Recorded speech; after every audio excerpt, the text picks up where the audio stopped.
बिस्मिल्लाहिर्रहमानिर्रहीम। अस्सलाम वालेकुम। ये आपका अपना डिजिटल प्लेटफॉर्म है। मैं तारिक नतीन हूँ। वल्लाहु खैरुल माकिरीन। अल्लाह सबसे बेहतर तदबीर फरमाने वाला है, वही बचाएगा मेरे देश को बलाओं से, जो बारिश में शजर से घोंसला गिरने नहीं देता, क्योंकि उसकी तदबीर तमाम तदाबीर की इमाम है। सुहेल आफरीदी साहब अडयाला जेल के बाहर आए इमरान खान साहब से मुलाकात के लिए। मुलाकात का वक्त खत्म हुआ, जो पुलिस करती है पुलिस ने वही किया। सुहेल आफरीदी साहब वापस चले गए। इस चीज ने बड़ा मौका दिया है इमरान खान के मुखालिफिन को भी और सवाल करने वालों को भी कि ये क्या हुआ, क्योंकि सुहेल आफरीदी साहब इससे पहले 2 बार आकर रात भर बैठे रहे। अब की बार जब यह मौका आया तो उससे 1 रोज पहले हमने ये देखा कि अलीमा खान साहिबा के साथ, उज़मा खान साहिबा के साथ, नौरीन खान साहिबा के साथ, कारकुनों के साथ वाटर कैनन के जरिए जो किया गया, तो सुहेल आफरीदी इस वजह से चले गए। कुछ ने यह कहा कि एस्टैब्लिशमेंट से कुछ बातचीत चल रही है, सुहेल आफरीदी इस वजह से चले गए। कुछ ने कहा डर गई है पाकिस्तान तहरीक इंसाफ, और पाकिस्तान तहरीक इंसाफ वाले एस्टैब्लिशमेंट का रिएक्शन बहुत खौफनाक है, और जो बातें की गई हैं एस्टैब्लिशमेंट की जानिब से, और हुकूमत तो फिर उसके बाद छलांगे मार के बताती है ना कि अब आके दिखा, बैठ के दिखा, रुक के दिखा, अब देख क्या होगा। हुकूमत तो यहां आ जाती है, तो हुकूमत तो छलांगे मार रही है। तो सुहेल आफरीदी ने क्या किया, इस पर बड़ी बात हो रही है। इनका रिएक्शन, शफी जान साहब का, सुहेल आफरीदी साहब का रीजनिंग हमारे सामने बहुत ज्यादा वक्त नहीं लगेगा, आ जाएगी।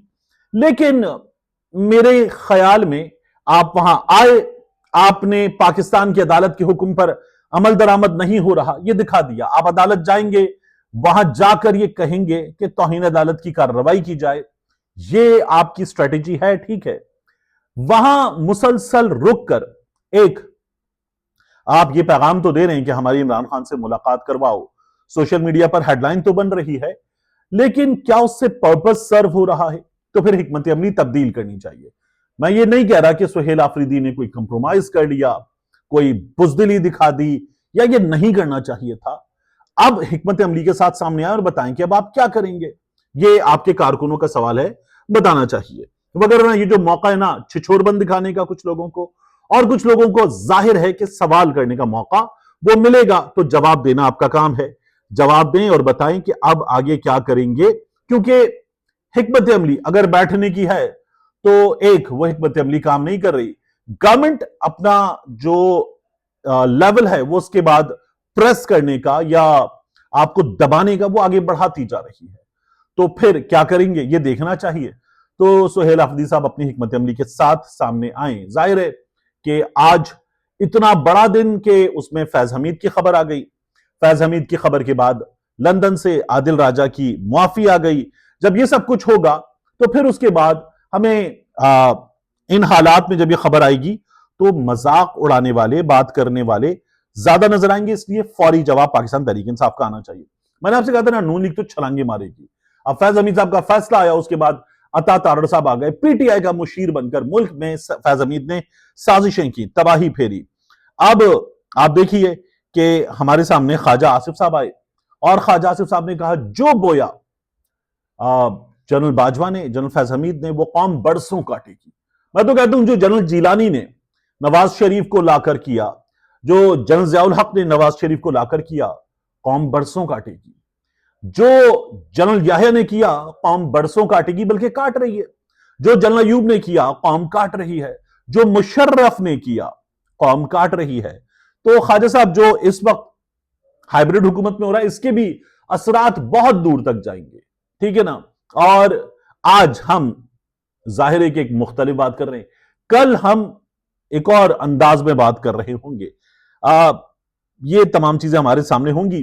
ख्वाजा साहब जो ये बात कर रहे हैं कि साकिब निसार ने क्या किया, आसिफ सईद खोसा ने क्या किया, एजाजुल एहसन ने क्या किया, नवाज शरीफ के साथ क्या हुआ, फैज हमीद ने क्या किया, जरा जवाब तो दें। सुलेमान शहबाज फैज हमीद को अंकल कहता था। मेरे पास तो यह भी खबर है कि मरियम नवाज शरीफ साहिबा भी फैज हमीद को अंकल कहती है। और आप जहां जनरल बाजवा के सुसर के घर में मुलाकातें करते थे, वहां फैज हमीद होते थे। और उस वक्त कि हमसे अप्रैल में पंजाब ले लें, फिर दिसंबर में मरकज ले लें, ये बातें आपसे जनरल बाजवा, जनरल फैज ही तो कर रहे थे। ये सब कुछ हो रहा था, तो आप तो मुसलसल इनके साथ थे। आपकी जमात के तर्जुमान और साबिक गवर्नर सिंध जुबैर साहब जाके मुलाकातें इन्हीं लोगों से नहीं कर रहे थे। मरियम नवाज का ट्विटर चुप नहीं हो गया था। नवाज शरीफ जेल में जाके खामोश होकर नहीं बैठ गए थे। फिर उसके बाद जब लंदन चले गए मियां साहब, पाकिस्तान की तारीख में पहली बार एक शख्स को कहा गया जाओ इलाज करवा लो बाहर जाके, 4 हफ्ते के लिए चले गए और 4 साल के लिए बैठ गए और वहां जाके मुजरिम आप हैं, आपको करना होगा। ये तमाम काम इस कौम के सामने हुए। तो ख्वाजा साहब, कौम इसलिए नहीं मानती आपकी बात या नवाज शरीफ की बात या आप लोगों के साथ लोग खड़े नहीं होते क्योंकि आप लोगों ने जो किया है वो लोगों के सामने। अब अगर आप ये बातें कर रहे हैं कि जनरल बाजवा ने क्या किया, तो क्या इस जनरल बाजवा नेक्स्ट, क्या अब जनरल बाजवा की बारी है? ख्वाजा साहब करें। जनरल बाजवा को जो आप कहते हैं ना उनके जराइम में उन्होंने किया है, आपको तो इलेक्शन भी उन्होंने जितवाया था, तो टांग दें, जनरल बाजवा को सजा दिलवाएं, करें हिम्मत। आपकी हुकूमत है, फील्ड मार्शल, आप चीफ ऑफ डिफेंस सीडीएफ है, चीफ ऑफ डिफेंस फोर्सेस, तो अब आप जरा काम दिखाएं और जनरल बाजवा को सजा दिलवाएं। ये करके दिखाएं कि आर्मी चीफ साहब जो हैं, साबिक आर्मी चीफ, उनको सजा मिले, हम भी देखें। क्योंकि आप लोगों का ये जो उबाल है ना, इसको देख देख के तंग आ गए और मुसलसल एक ही बात, और सबको पता है कि आप लोगों ने क्या किया। जनरल बाजवा को वोट नहीं दिया और आपके अल्फाज हैं ख्वाजा साहब, आई am on oath, Kashif Abbasi साहब के प्रोग्राम में, जिनको आपकी हुकूमत ने साइड पे कर दिया, ऐसे करके प्रोग्राम से उठवा दिया गया। तो काशिफ अब्बासी साहब के अल्फाज है, उनके प्रोग्राम में आपके अल्फाज है, I am on oath. Nawaz Sharif Sahab ने हमसे हलफ लेकर कहा कि जनरल बाजवा को वोट देना है, मुजरिम को वोट देना है। यह आप लोगों का कारनामा था, तो अब जरा सजा दिलवाएं, हम भी देखें। अब एक और चीज, इसी दिन बड़ी खबर आ गई आदिल राजा की। आदिल राजा के हवाले से खबर यह आई कि आदिल राजा साहब जो हैं, उन्होंने मांग ली लंदन हाईकोर्ट के हुक्म पर माफी। जो ब्रिगेडियर रिटायर्ड राशिद नसीर साहब से वो केस हारे, तो उसके बाद जाहिर है कि अदालत फैसला देती है कि आपने ये किया था, हतक का केस आप हार गए, डेफेमेशन का, तो अब आपके इल्जाम झूठे साबित हुए, आपने उनकी कैरेक्टर असैसिनेशन की, तो अब आप तहरीरी माफी मांगें। और तहरीरी माफी मांग के आपने इल्जाम लगाए थे सोशल मीडिया पर, तो वहीं पर उसको पोस्ट करें, 28 दिन तक लगा के रखें, फेसबुक पर, यूट्यूब पर, ट्विटर पे लगा के रखें। अब आदिल राजा साहब ने ट्वीट किया और कहा कि अदालत ने कहा कि जून 2022 में लगाए गए इल्जाम बेबुनियाद और हतकामेज थे और 9 अक्टूबर 2025 को फैसले में मुझे जिम्मेदार ठहराया गया। आदिल राजा साहब अपने ट्वीट में कहते हैं कि मुझे राशिद नसीर को 50,000 पाउंड हर्जाना अदा करने का हुक्म दिया गया है। अदालत ने मेरे खिलाफ कानूनी अखराजात भी मंजूर किए, जो कॉस्ट होती है। बेबुनियाद इल्जामात का एतराफ करते हुए उन्होंने कहा कि 14 से 29 जून 2022 के दौरान मैंने हतक आमेज इल्जामात लगाए थे और मेरे पास इल्जामात का कोई दिफा मौजूद नहीं था, लिहाजा मैं लंदन हाईकोर्ट के हुक्म के मुताबिक माफी मांगता हूं, फैसले के मुताबिक माफी मांगता हूं। और आदिल राजा साहब ने यह माफी मांग ली है। हाईकोर्ट ने आदिल राजा को कहा है कि आप ब्रिगेडियर रिटायर्ड राशिद नसीर को 50,000 पाउंड, तकरीबन 1.25 करोड़ से कुछ ऊपर रकम बनती है, ये देंगे और कॉस्ट जी उनकी जो थी वो भी अदा करेंगे। तो 2,60,000 पाउंड, तकरीबन 10 करोड़ के आसपास ये रकम है, ये आदिल राजा साहब फौरी तौर पर अदा करेंगे 22 दिसंबर तक, और ये आदिल राजा साहब को उनको पे करना है। बहुत बड़ी खबर है आदिल राजा साहब के लिए। आदिल राजा साहब जो हैं वो कहते रहे कि जी अगर ऐसा हो जाता तो मैं अपनी बात साबित कर जाता, अगर ऐसा हो जाता, लेकिन बहरहाल आदिल राजा साहब ने जो चीजें की थी वो साबित नहीं कर पाए। अब बहुत से दोस्त उनके कहते हैं कि जो कह रहा है वो सच है, हर वो बात जो साबित ना की जा सके झूठ नहीं हो जाती, ये उनके हक में बात करने वाले कह रहे हैं।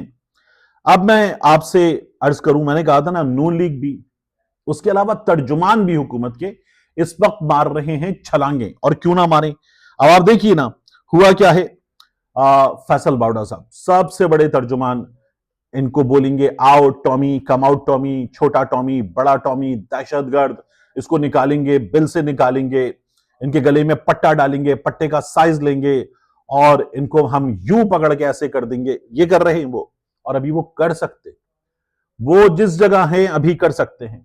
वो अमजद इस्लाम अमजद की नज्म में अक्सर आपको बताता हूं कि हमें तो बिल क्लिंटन को फकत इतना बताना है, जमाना इससे पहले भी कई हाथों से गुजरा है, जमाने को अभी आगे कई हाथों से जाना है, तो अल्लाह ताला ने फरमाया ना, वो दिनों को इंसानों के दरमियान फेर देता है।